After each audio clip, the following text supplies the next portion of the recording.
we have some navigation help, the old checklist that I'm not showing, syllabus, my phone number, and like I said, you can always send me a text message if you're really struggling with something. Some details about the first paper, and I'm trying to move this assignments folder, which I'm leaving like this for a few weeks because it does still, the directions still say to move to Kendi, to read Ibram Kendi from there, toward different folders for each week's assignments. So if you just click the arrow, then you can see what's in that folder. So we have a quiz about Freedom's Journal. And in this first issue, you have the list of which articles and also the PDFs of the articles. Were you able to open those? Okay, that's good. I got them from the Upstate Library because I think they're in accessible archives. And Freedom's Journal is one of my favorite documents in African American literature because as the first newspaper, it really tells us a great deal about the main concerns and ideas that free African Americans in the North continued to work on and develop. And one of the things I think is very interesting about Freedom's Journal is that even though it is a group of editors from New York and published in New York City, their work connects and starts to build a tradition or a canon, as we call it, that speaks to what African Americans in Boston were trying to accomplish, and also what African Americans in South Carolina and other parts of the New World were trying to accomplish in the making of the United States. So in the first issue, they have this great letter, and I'm showing you here the document of what this looks like when scholars try to read it, because the PDF transcriptions aren't always accurate, and they were actually far worse for a long time. They had them transcribed. They had people typing up this material who knew nothing about the material, and it's very difficult to read, and so it was just in crazy talk. But the PDFs now that you have are pretty accurate. But this is what it looks like, and I spent a lot of my time in graduate school reading microfilms of Freedom's Journal, the Christian Recorder, and other 19th century African American newspapers, which is probably why my eyes are so bad right now. I think it really made it much worse.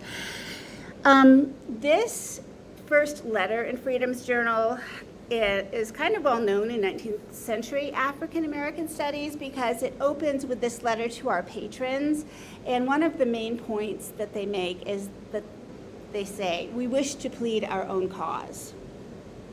And I think the fact that this is from 1827, almost 100 years ago, and you have African American leaders saying, "Let us speak for ourselves," is both powerful and somewhat poignant because today it's still a struggle to attain self-representation and to speak for yourself, particularly if you're African American. And here I am telling you that out of my white mouth. So I just wanted to let you see what this looks like. There is a little bit of a difference when you look at old newspapers and magazines in their actual layout, and it's called print studies or sometimes textual studies, because the order in which they put the articles and the materials and how they relate to each other on the page. For example, if you have an article about missions to Africa and then an article about a kidnapping, then maybe there's a reason that both of those things go together. Maybe the kidnapping, and I can't even see this.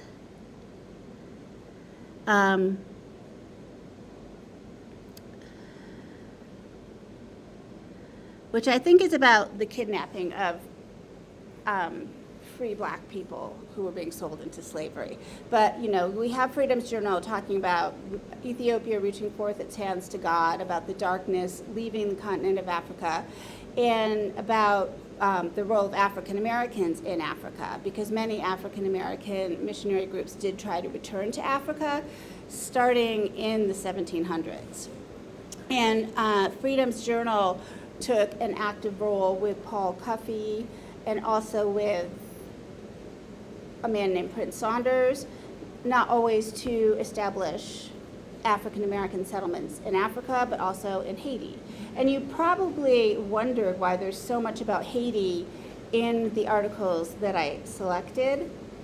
And that's not just because I picked all the articles about Haiti, it's because Haiti is really important to the United States. And you'll see it in black and white newspapers. And it's probably not something you've ever heard before. Have any of you heard anything about the historical significance of Haiti to the United States? Aaliyah? Haiti was the first black nation. Yes. Go ahead. It was The Haitian Revolution was the first, I would say, real revolution, starting in 1791, but continuing until 1804, because they didn't only have to fight the French, they had to fight the Spanish, and then they had to fight the English, just for fun. The colonizing nations viewed Haiti as a really valuable place and an easy target. So, although it was kind of a laugh that, you know, the French couldn't hold their own in Haiti, the English assumed that they were better than the French, and they could. And then, of course, the Spanish were in the Dominican Republic and on that side of Haiti anyway. So, for people in the United States, in the slaveholding South, Haiti was very important. Many slave owners from Haiti brought enslaved people with them when they fled the revolution to Charleston.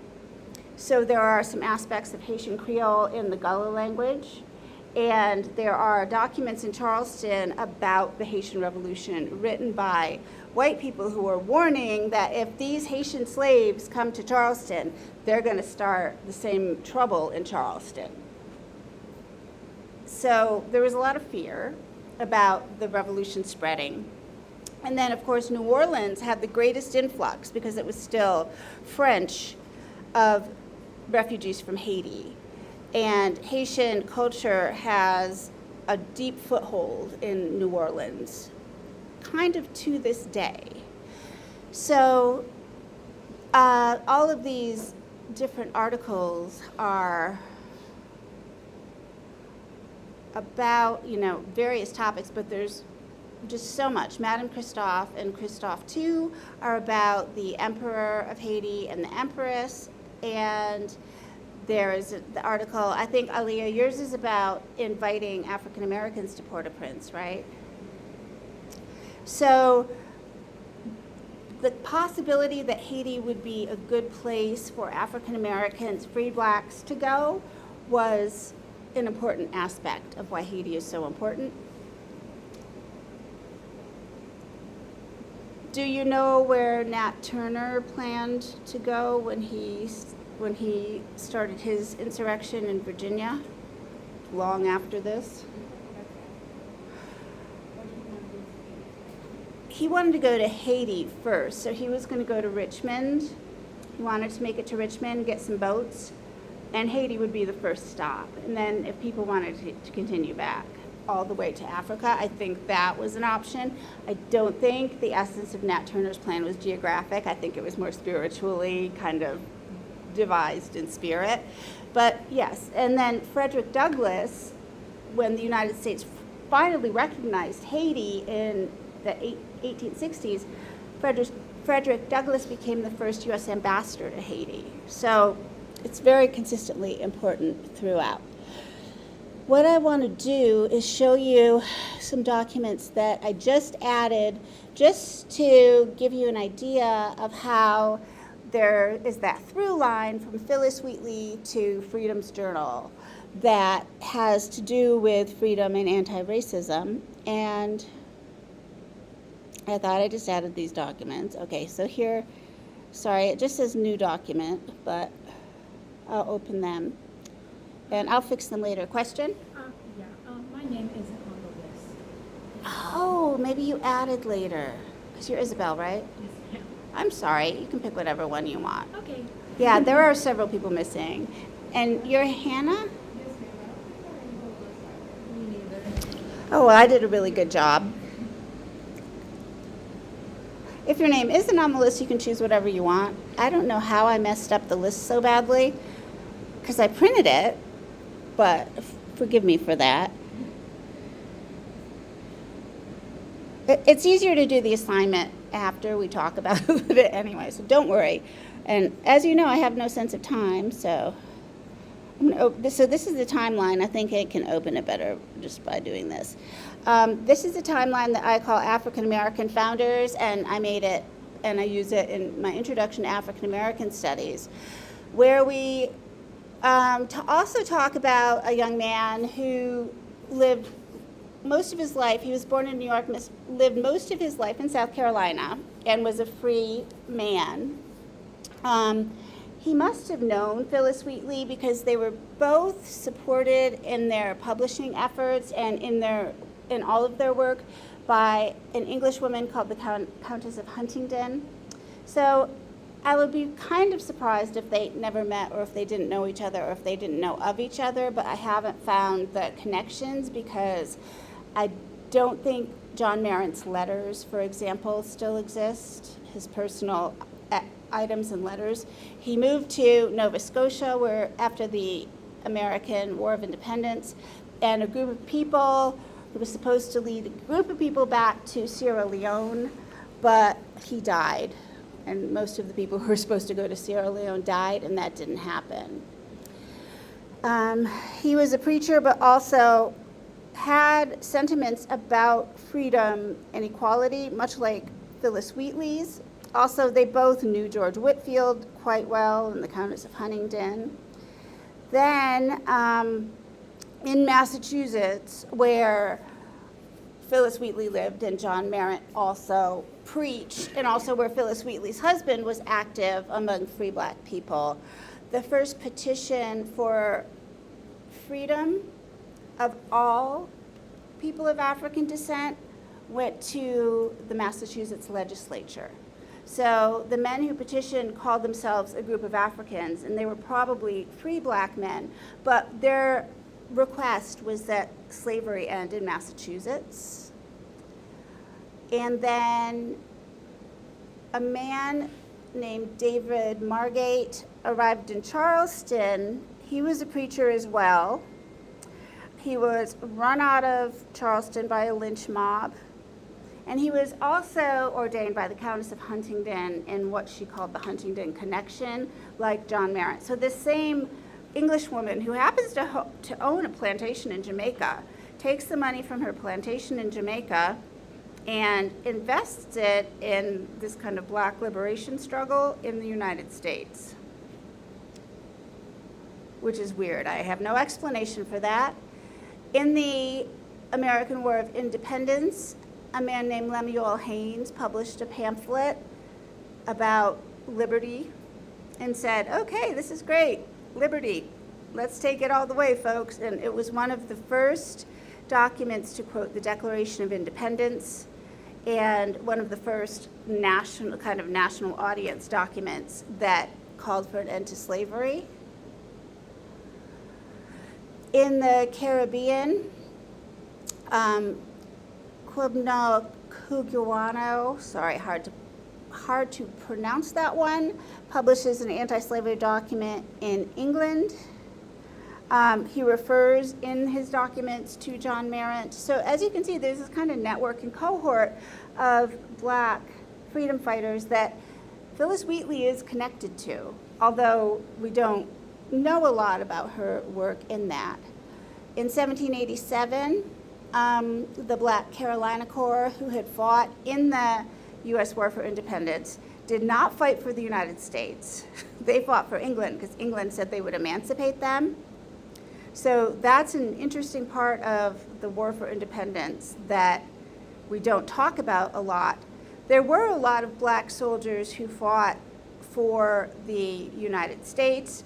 There were probably as many who fought for England, but the Black Carolina Corps chose to leave the United States, and they were always offered their freedom. Often they were promised land by the British, and this group that went to the Bahamas helped to start another rebellion there against the British government because the Bahamas were a British colony.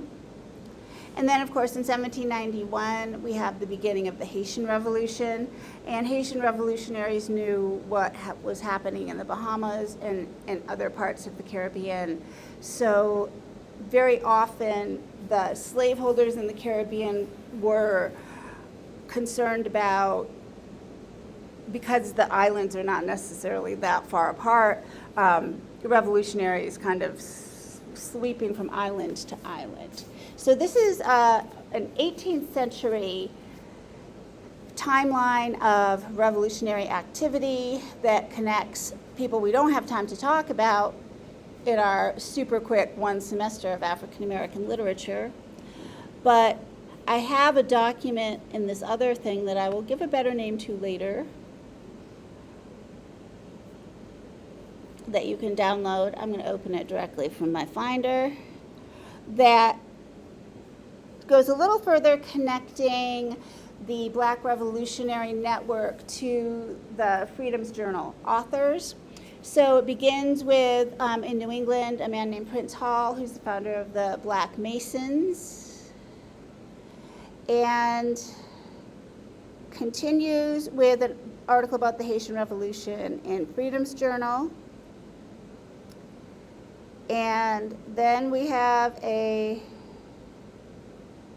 I believe we have Harriet Jacobs and Frederick Douglass also talking about revolution and or the Haitian Revolution, although this is a little messy. No, this is all, I'm sorry, this is all Frederick Douglass. And then we have Harriet Jacobs, who doesn't talk a great deal about Haiti. She talks about the American Revolution in her narrative, but she does talk about Nat Turner. And we'll read Harriet Jacobs later. She's one of my favorite authors. She wrote an entire chapter about Nat Turner for her narrative, Incidents of the Life of a Slave Girl. And her editor, Lydia Maria Child, said that's too controversial and burned it. It's gone. But there is some correspondence between them where we find out that Harriet Jacobs wanted to say much more about this revolutionary network that she became a part of, an inheritor of, that is part of the way I like to look at the through line in African American literature, in revolutionary demands for equality that are the foundation of an anti-racist problem-solving strategy that we can learn in African American literature. So those are our Freedom's Journal connections and kind of build up and timeline context. So I apologize that I was trying to get things graded yesterday and I didn't get to the full discussion on Freedom's Journal. And obviously I didn't assign some of you to it either, so you have a weird one, Lizette, in the Don't Carry Your Head Too High article. Some of the material in Freedom's Journal is reprinted, but yeah, it's kind of a cautionary tale or something. How did you interpret that? So at first I was reading through it and I'm like, it was a very interesting story. Yeah.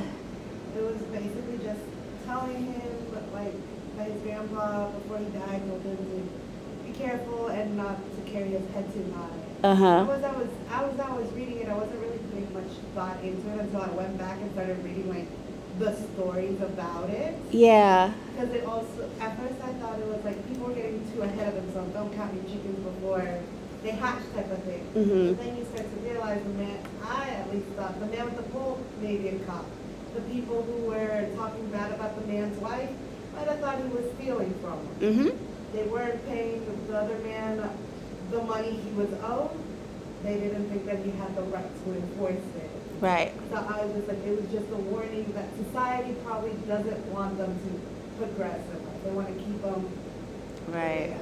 Some people read this initially, these stories, it's a cautionary tale. It's about a group of African American tradesmen, probably in New York City, who are successful, so they decide to try to expand their business and live a more ostentatious life.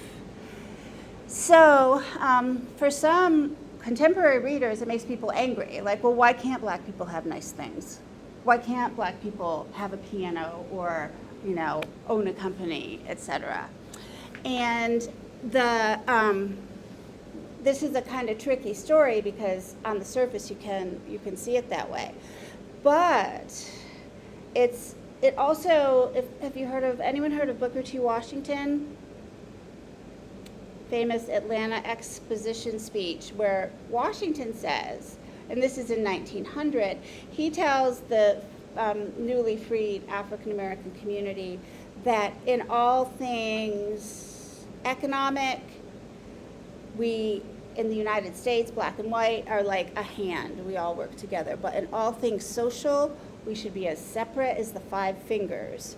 So he's kind of giving people this warning, like, okay, you own your farm and you have these jobs and you're in the army and we're trying to lift ourselves up economically. However, if you try to get social equality, that's going to bring more backlash from white people.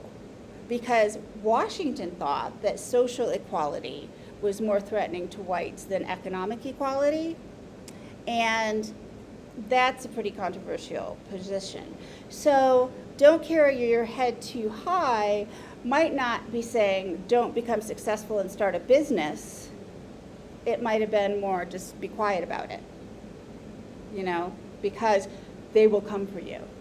And if you want to know who they is, there were ongoing riots from the 1820s through the 1900s where immigrant groups would be stirred up by so-called labor organizers who would tell Irish immigrants, German immigrants that they weren't getting paid enough, they were being exploited in their jobs when they came to New York City because black people were working for less, because black people were taking neighborhoods, because black people were working as tradespeople. So there was an active white supremacist anger and jealousy agenda that motivated immigrant working and poor communities to attack black communities, which continued, as you probably know, through Wilmington in 1898, Wilmington, North Carolina. Have you heard of the Wilmington insurrection? Atlanta, I think in 1900. Has anybody seen the movie Rosewood? Well, there is a long tradition of white mobs attacking African American communities and businesses and burning the neighborhood down. Oklahoma, Tulsa, yeah. What was that, 1920? It's just it's a major feature of white supremacy. Start an insurrection, burn down the black community because you don't want that economic or social competition. So is it because if you destroy the middle class black community, then you as a poor white person feel like you're better than someone because the black community no longer has anything? Or is it because of an economic jealousy? I don't know.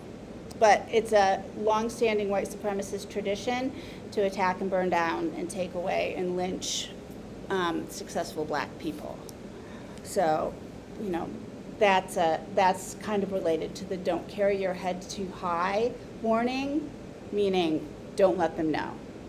I know a man who is a multimillionaire in Chicago and owns several news and radio stations and doesn't make his identity as the owner and the corporate head of all of this empire known because he's black and he doesn't want anybody to try to take it from him. When his family tried to buy a house in a suburb of Chicago in a gated community, the community association tried to outbid him because they didn't want a black family in their little mansion community. So have you heard stories like this before? It's probably not too surprising. And 200 years later, I think this is a cautionary tale that because of racism, there's a danger of people trying to take what you have. So very good job with that, Lizette. Thank you. And Bailey, what did you have? Yeah. So what stood out for you and to our patrons? Well, for me, it was more of title. I think it's Uh-huh. important to recognize what a patron is. Yeah. So I kind of gave a definition of what a patron is. Uh-huh. For people to relate to something, you need like a hook, or you need a group to follow. So I think the first African American newspaper was very important, and it had to have support from that community. Mm-hmm. And I read that it gave people a chance, like it gave African Americans a chance to view the news through their own lens. It wasn't, affected by anybody else. It was their own type of newspaper people could read and relate to, actually relate to. And I think that was very important. Yeah. The idea of a patron, you're right, is really important. They're talking about self-representation and building a black media, which unfortunately 200 years later, the family that I know still doesn't want to be public about what they have done. But Phyllis Wheatley's patron was the Countess of Huntingdon, as was John Marenson, Quebno Cogiano, and David Margate, and all of those people. So it's possible that there's a message here that's saying two things at the same time. That is saying to the black patronage, the emerging black patronage, hey, we need to represent ourselves. We need to support this because we need to have our own voice. But is also speaking to the white patronage who might read and support. And also Benjamin Lundy and Elijah Wheelock and several white abolitionists are trying to start their own papers around this time. I don't think that Garrison starts The Liberator until 31, a few years later. But, white people are also trying to create these anti-slavery papers. So it's interesting that there's not a huge emphasis on slavery or anti-slavery in Freedom's Journal, whereas white patrons of Freedom's Journal are putting it all about slavery.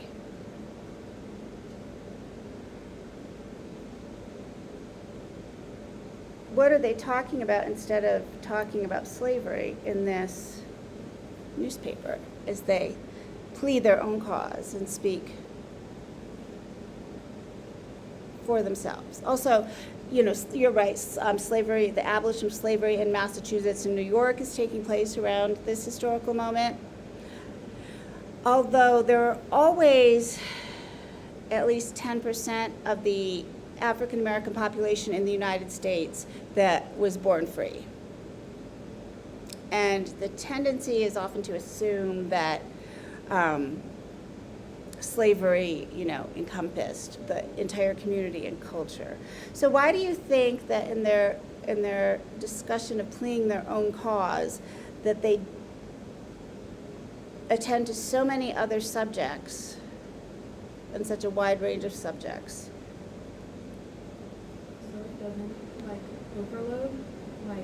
When you hear about something so often, you kind of get desensitized from it. Right. So, and also to maybe out of fear, because if you're constantly talking about it, there's going to be backlash.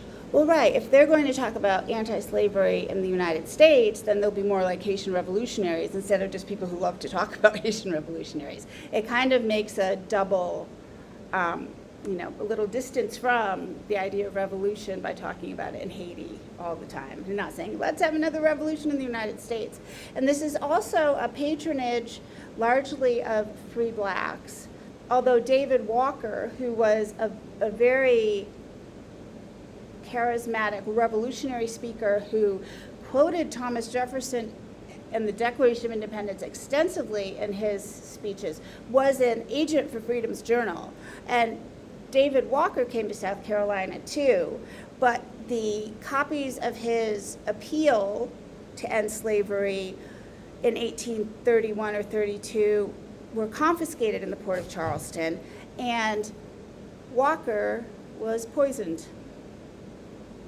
And nobody investigated to see whether the state of South Carolina actively poisoned Walker to get him off the radar of free blacks in South Carolina and the rest of the South Carolina population. But so there's a free black patronage. There is an attempt to bring this message to people who were enslaved, which led to David Walker's death, it seems, directly. And then there is a white population that wants to talk about abolition all the time and ending slavery.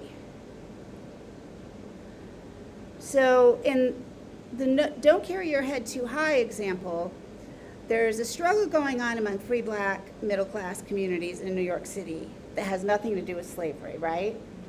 That's because they're being attacked by the Irish predominantly. So they're not going to talk about slavery all the time, although it's not that they don't care. I mean, why do you think their rhetorical strategy is so different from white abolitionists? Why they're choosing to talk about different things? Because it is true that most of the white abolitionists just want to talk about the horrors of slavery in the South, and they're writing stories about violence and almost sensational stories about how the pain and suffering of black people in the South is so extreme.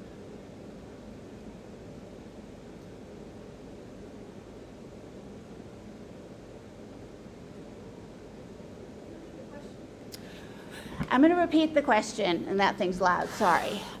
The rhetorical strategy of the writers of Freedom's Journal is not to talk about slavery so much, to talk about Haiti, to talk about various topics and activities, and even reprint articles. They do reprint articles from the white abolitionist newspapers.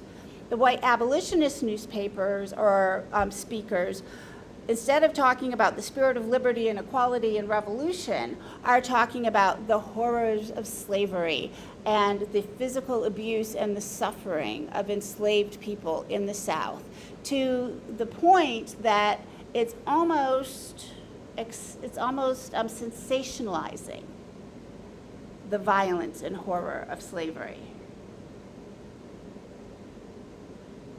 So to push that question a little bit further, have any of you ever seen the movie Losing Isaiah? Halle Berry? Oh, her son. What? Your son gets taken. Yeah, Yes. yeah. So in this movie, Halle Berry, do you remember what her occupation or her activities in life were? She was a 911 operator. She might have gotten a job, but she was a crackhead. So at the beginning of the story, she's a crack whore,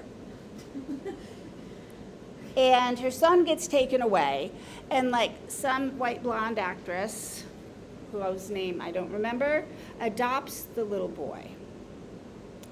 And meanwhile, she gets off crack and gets her life together, and bless you, gets some kind of job.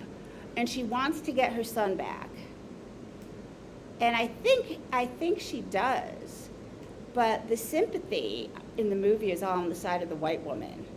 And why are they giving this child back to this poor, uneducated, and she talks like she's pretty dumb, right? How do you feel about Halle Berry in general? I like her. I feel like her movies are kind of repetitive. A lot of movies that she has a child being taken from her, like she's kind of like racial Mm-hmm. But I mean, you know, if it works for her, it works for her. But I just wish it could just be a little bit different. 'Cause, you know, back in like the 90s, you know, she was always just that fine black woman that everything was lusting after. Yeah. You know, and I feel like as she started making more films, I figured she would like branch out more. Yeah. But she just, I guess she found her specialty. She just got stuck. Yes, her niche was making white men super happy and not threatening the status quo, and, you know, being acceptable because she didn't do anything outspoken or revolutionary ever. And she, you know, she personally has a lot of issues because her mother is white, and I don't think she knew her father. So she's got, I think she's got some issues in that area in terms of not having a positive black identity. So I think losing Isaiah it makes me angry. And Monsters Ball makes me angry. Have you seen Monsters Ball, where she jumps on Billy Bob Thornton and like shows him her boobs and has sex with him because her husband is in prison? Halle Berry is in all these movies that sensationalize black suffering. They did another movie that she had that was on Netflix when she was a boxer, and she couldn't get her life together. And her mom took her son from her, and she couldn't take care of her son. In African American studies, which is one of my main fields,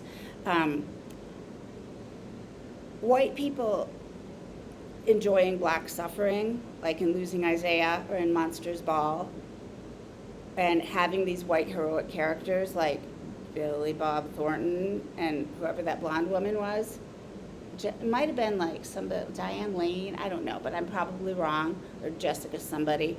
But my point here is that it's very comfortable and acceptable in US culture for movies about black suffering and disempowered beautiful black women who, in Billy Bob Thornton's case, in Monsters Ball case, get rescued by a white person.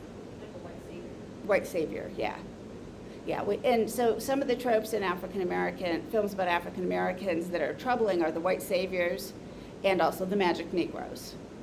Have you heard the magic Negro before? You'll have to take African American film to learn about that. But basically, it's like in a film like Shawshank Redemption, where like one black person has really special qualities, so that they're different from anybody else, and they can be helpful because they're magic or they're God. Like there's a movie with Jim Carrey in which maybe Samuel L. Jackson is God. You know, so if black people are magical or God or have some kind of esoteric quality, then they're acceptable. Or if they are there's just ways that black representation is okay to white people, yeah? Have you ever watched These Guys before? I have.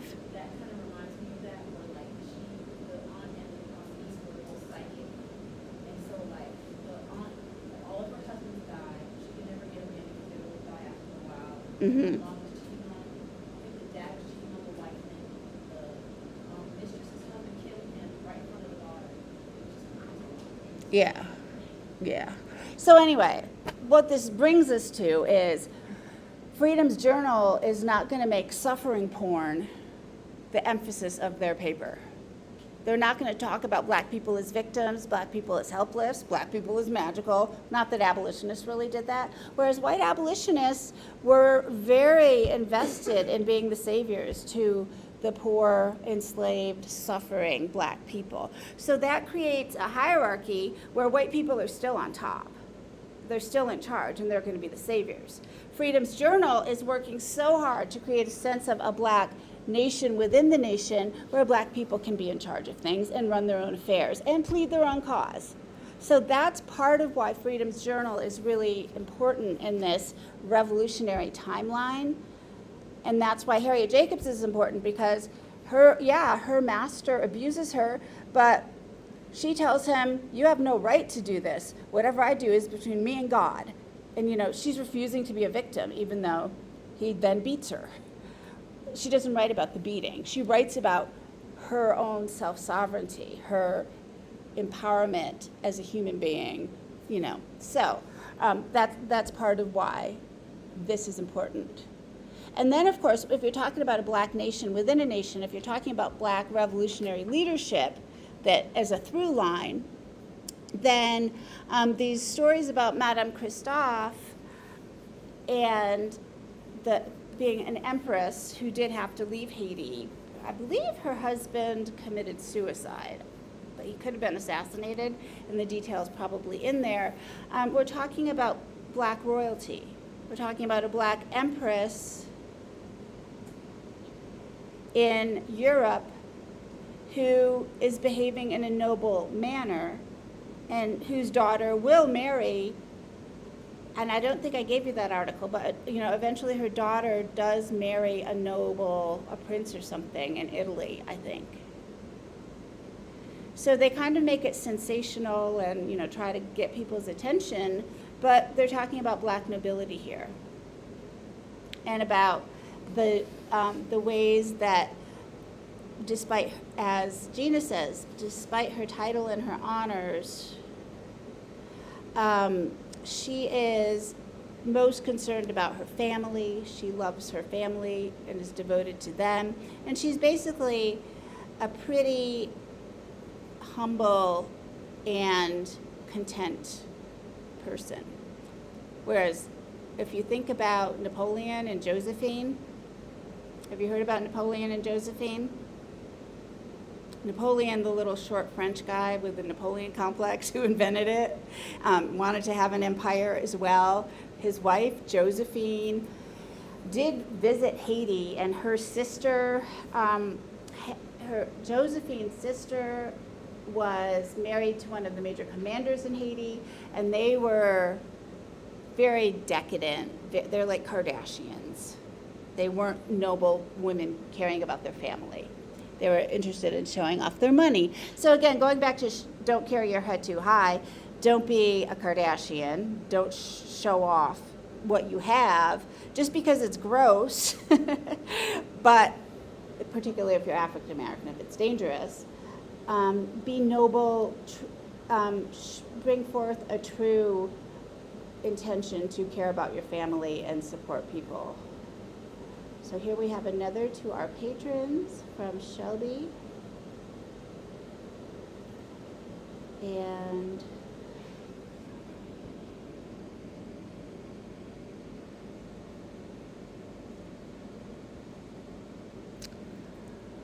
an article about slavery.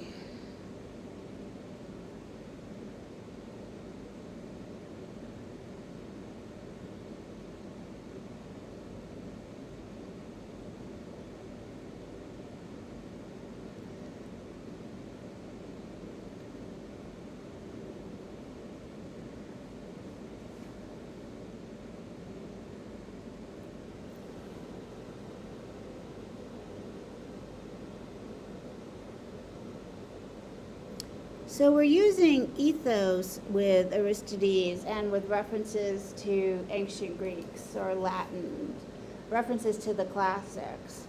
But if in the first African American newspaper they are quoting Seneca, the great elocutionist, and Aristides and classical literature, what are they doing that for?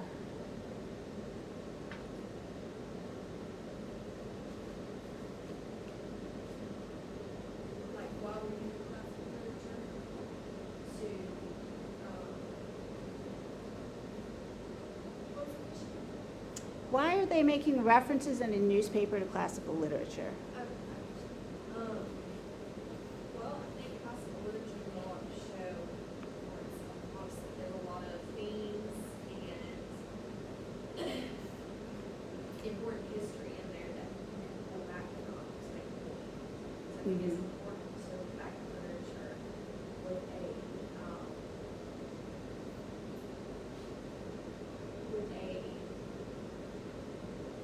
open perspective, Mm-hmm.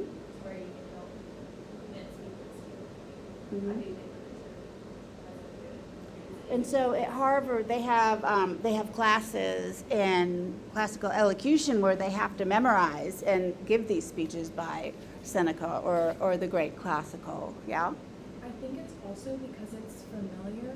A lot of like the principles of America were like founded based off of like classical like Greek and Roman literature and like, philosophies that we're talking Right, about. like the word democracy, yeah. Okay, so it's going to be familiar to the Congress and the president because a lot of those guys went to Harvard and Yale and they're familiar with the classics. But the interesting thing is that the first African American doctoral graduate from Harvard University was W.B. Du Bois, and that was almost 100 years later. What colleges and universities were opened in the early 1800s to African Americans? What? If any. None. HBCs didn't start to open until the middle of the 1800s. So Wilberforce University was opened before the Civil War, I'm pretty sure. I'm not quite sure what the first one was. They were things called normal institutes. They weren't even universities yet, so I would have to check.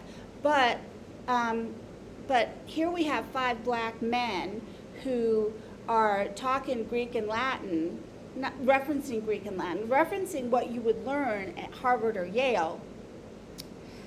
Meanwhile, completely denied the opportunity to go to these schools. Why was W.B. Du Bois allowed to go To Harvard, Yeah. it was, it was in the kind of in the Reconstruction period when the United States, when there were some efforts to try to do the right thing. And then I think others could go to Harvard as well, but he was from New England and he made it in. He was a gifted scholar. But still, most universities would not admit black students. There's a famous image of George Wallace on the steps of the University of Alabama, I think. They called in the National Guard. And Wallace asked for National Guard support to stop black students from attending the University of Alabama in like 1960. And I'm writing roughshod on my historical details here. I might be completely wrong. In Orangeburg, in 68, does anyone know when the Orangeburg Massacre was? It's a shame I don't remember any of these details. Yeah, so in Orangeburg, 150 years after this, black students protested because they wanted to go to a bowling alley that was 1968, Orangeburg, South Carolina State students go to a bowling alley to protest the fact that the owner says this is a private establishment and I will not have blacks here. And a whole bunch of people get shot. There was a massacre of black college students in Orangeburg in 1968. And yes, they could go to South Carolina State. However, I'm not sure really what the status was of attending the University of South Carolina at Columbia. I mean, I know people who went then to USC Columbia, but what would happen to you if you went in the 60s was kind of another story. It wasn't a open arms kind of welcome.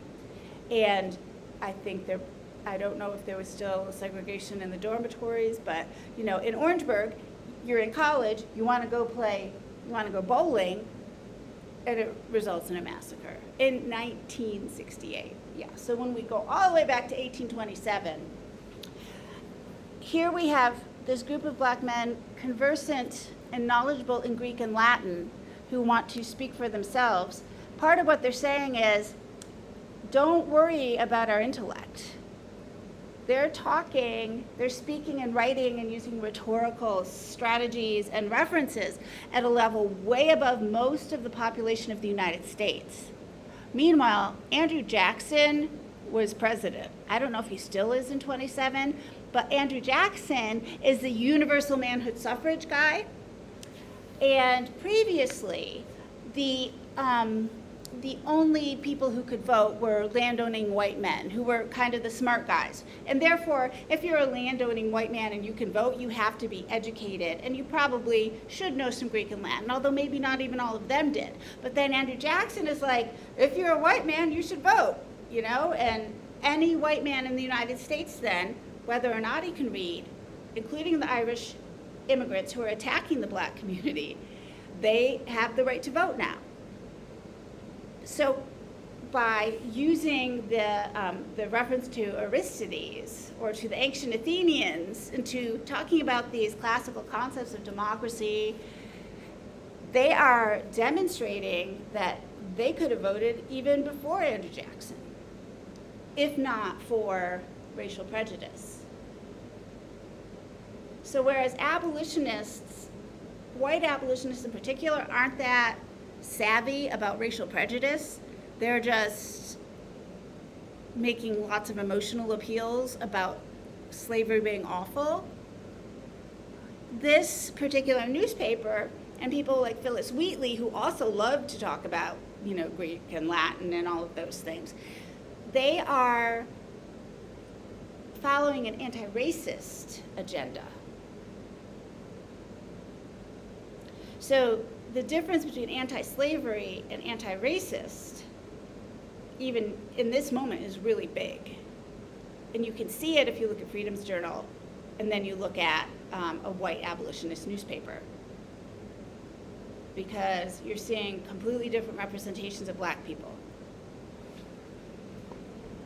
And so maybe the abolitionists had good intentions, but hard to say. Okay, and even more of Haiti, first free black nation. I mean, do you know what happened to Haiti as the first free black nation? How did that work out?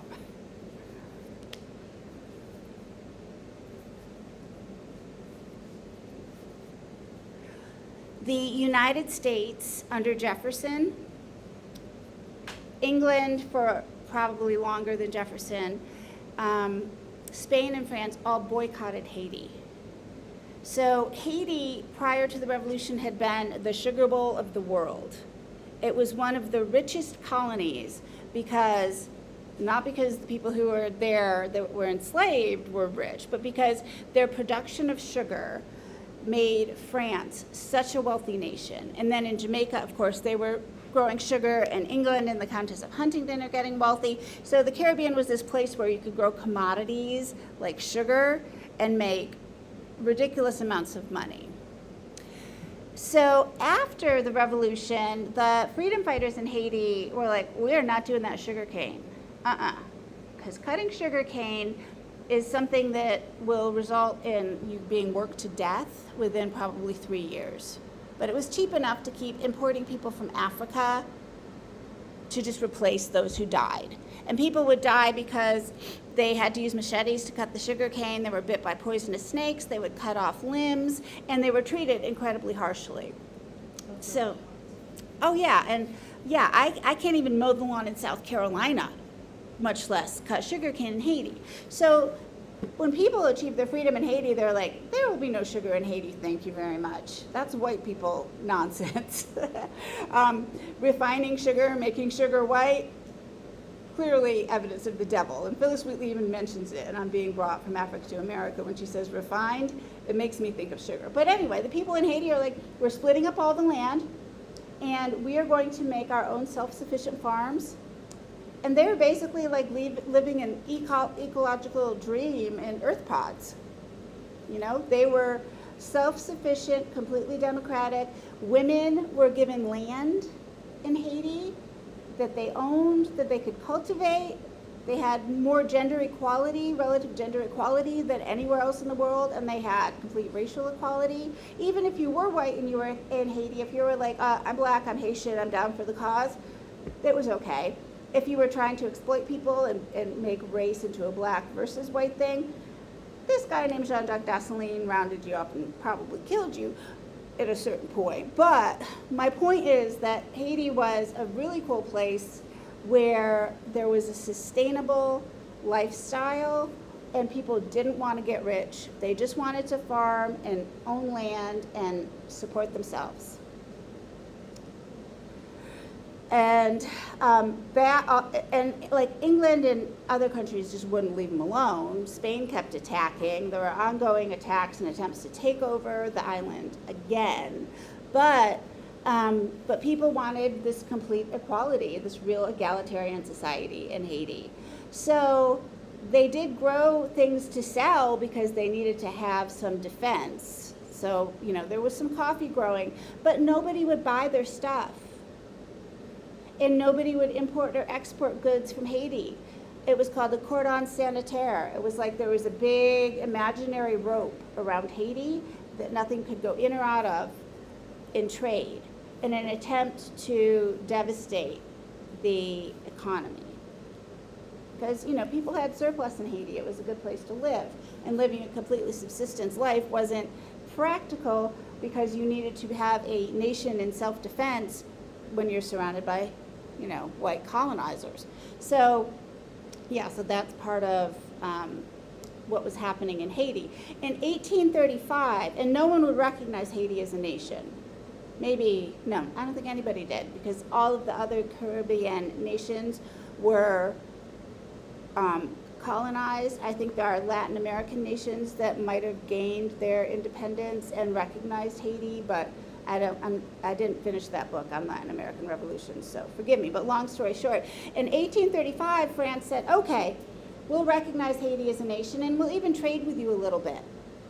But, bless you, before you do that, you have to pay for all the property that France lost in the revolution,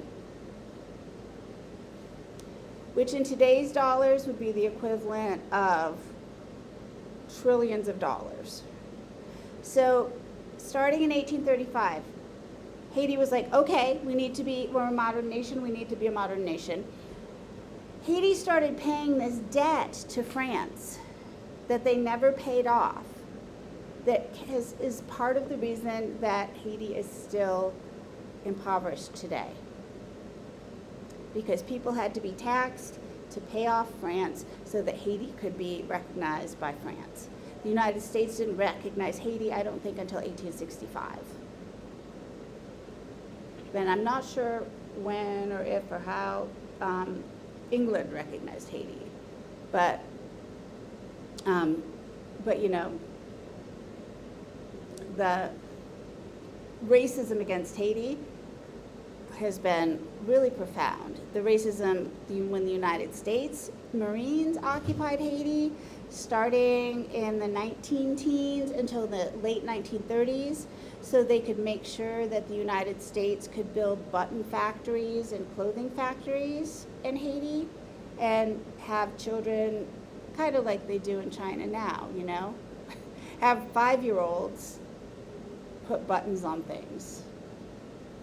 I hate to think, because I'm probably wearing lots of stuff from China, and we probably all are, but the U.S. occupation of Haiti didn't help either. So, but at the same time, I think the pride in Haiti is well-earned and well-merited. You know, here are people who freed themselves and built a nation really from nothing.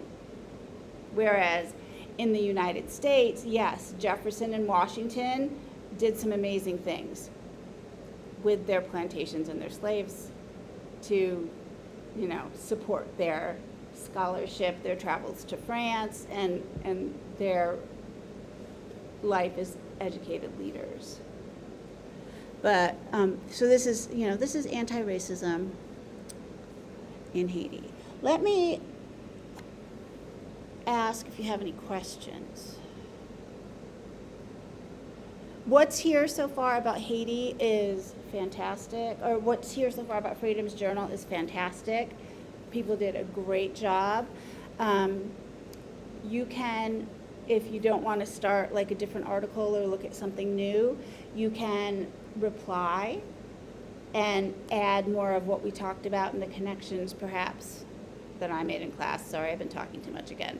I will do better next week, promise. Because writing responses and reading what people have written and responding to it and, making it all available for people who aren't here, who can only listen to me ramble on in this recording is very important. Then, does that help you with any of the navigation questions? I think so, yes, ma'am. I think just couldn't find the list. And you weren't on it anyway, so just as well. Let me check what we're doing next week. 'Cause I don't have enough time sketched out for everything up to Malcolm X. The assignment checklist is also very helpful. Okay, 'Cause that's I've good. been panicking just a little bit. Well, I have no sense of time, so, it's, you can try to follow the assignment checklist and it'll help you keep up, but I'm not gonna know or care if you turn things in late. And also, I am the biggest offender of doing things late. I just graded your first posts. I am the worst. Yes, what's your question? I was about to say that because of the discussion that we were just looking at, I forgot about it. So I was like, I kind of panicked about it, so I'm like, No, don't worry about it. Even if I have graded it, then go ahead and do it. Honestly, I have no sense of time. I don't either. That's my problem. And I'm so interested in the past that, I try so hard, but I spent all day yesterday trying to, make the due dates on Blackboard correspond with the due dates on the checklist for my women's studies courses. And, the checklist that I made for this class, also, it takes me all day to do that. Because it's I also can't play cards. I don't know what that has to do with it, but there are some things that are so impossible for me, and having a schedule and knowing when things are due and what's coming next, and really not good. Now, after my children's birthday party Saturday, I'll be much better, but that's huge. How old are they turning? They're turning 8. Tell them happy birthday.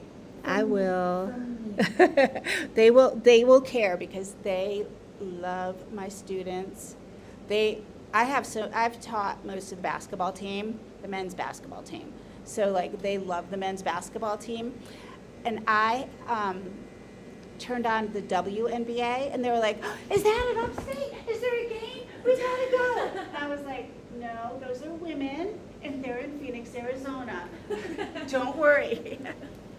But, it's because they love the idea of school in general, and they love meeting my students, and they love upstate, so. I love birthdays. And I love birthdays. Yeah, Halloween might be a little sketchy time too, because I'm the Halloween party coordinator for one of their classrooms. However, we can also figure out something Halloween fun to do for this class, because I love Halloween. birthdays and Halloween, yeah. Forget about it. So let's see. Gosh, we're doing Malcolm X first. All right, so this is week 3, Freedom's Journal. And so for the first short paper also, Kendi, Du Bois, Freedom's Journal, Phyllis Wheatley, whatever you like. Basically, we're just kind of talking about this idea of anti-racism in the through line of African American literature. So, I think you can define what race is, or possibly you can define what anti-racism is. I give really specific instructions because for some people it's helpful, but really, as long as you use evidence from what we've read and you make a point about it, I'm really happy. So the rubric is more evidence-driven and definition-driven. And if you look at the rubric and you say, what I want to define is racism or anti-racism, and I'm going to use evidence from what we've read and what we've talked about in the discussions, then that's fine. Because, if I read a good, interesting paper, I forget what the assignment was anyway. And so I just look at the rubric and I'm like, yeah, it has these things. It's defining something and it has evidence, and okay. And it has a good title. Sometimes I get really particular about that. But next week is, our anti-racist women. So we can talk about Pauline Hopkins and Frances Harper.